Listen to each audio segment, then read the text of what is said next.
What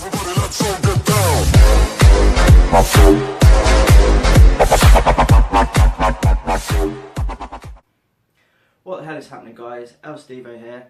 Hope you're all good out there. I'm very good myself. It's Wednesday morning. It's around 10:30 AM.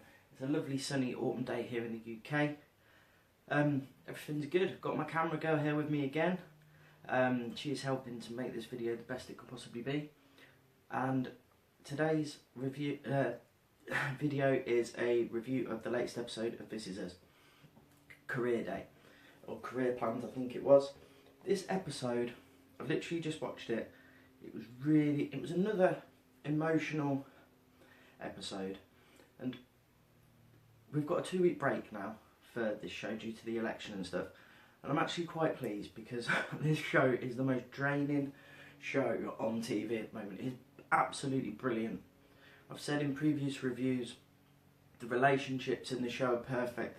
There's very little conflict. All the dramas that are in the show are relatable to you and me. It's just, I say it time and time again, it's just a beautiful, beautiful show. This episode was toned down after the really raw, heartfelt emotion of last week.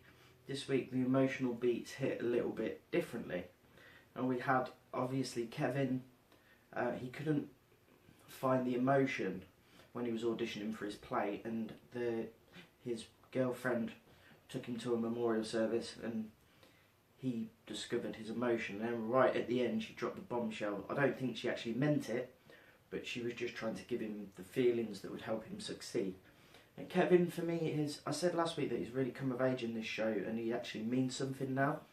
That continued again this week. He is a fantastic part of this show.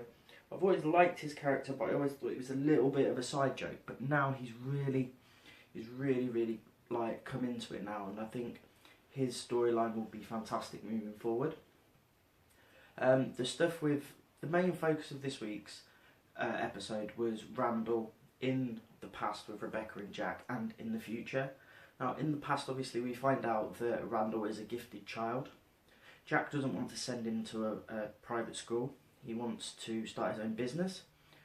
But obviously, like all parents out there, and if you're a parent watching this, like myself, unfortunately, not unfortunately, you have children, you have to make sacrifices in life. And I've made sacrifices for my children. I'm sure all you guys out there have made sacrifices for your children as well. Excuse me. It's one of those things. We all love our kids so much. We would do absolutely anything to make them happy, anything to keep them safe, anything to see them excel in life. And that's exactly what this episode portrayed with Rebecca and Jack. Jack, basically, I've worked in an office, shirt and tie, go to the cubicle every day, and it is draining. It really is draining. It's not, unless you really enjoy your job, like Randall does in the future. He loves his job. Nobody knows what the hell he's doing. But unless you really enjoy your job, like Randall, then going to that 9 to 5 grind every day can be a really disheartening experience. Now, I've worked in that environment. I happen to like a couple of my jobs. There was other ones that, and to this day, I would still not take again. They're just so, it's just, as Jack puts it, they're like little robot Nazis, with the children that will grow up to be like that. And I think that's very true. So that storyline in general is really, just like every other single storyline in this series so far, it's so relevant to me. It's so relevant, I'm sure it's so relevant to every single one of you guys out there. And then finally, Kate gets herself a new job. It turns out that she was employed because the lady had a fat daughter, and she wanted her to relate to her and help her get out of her funk. Now, obviously, you can see that coming a mile off, really. But the way that it was dealt with Kate growing up as a big woman, with a mother, Mandy Moore, obviously, Rebecca, who is absolutely gorgeous, slim as a button, size 0, absolutely drop dead gorgeous. And Kate said she grew up and resented her mum for that, and I think a lot of overweight women out there will be able to relate to that too. Overweight women who have got a slimmer mother, or maybe even slimmer siblings, they will be able to relate to that. And when you're younger, it's harder to get your anger, project your anger onto the things that you can't control. You will project it onto something that you think you can control, and in that instance, it's Kate thinking that Rebecca is the cause of her problems and her obesity problems, and thinking, well, you're my mum, you should have given me better genes, kind of thing. But unfortunately, I could have had Brad Pitt and Angelina Jolie as my parents, and I'd still turn out like this. You know what I mean? So it's just one of those things. It's just the way nature works. And this episode did a really good job of getting that across as well.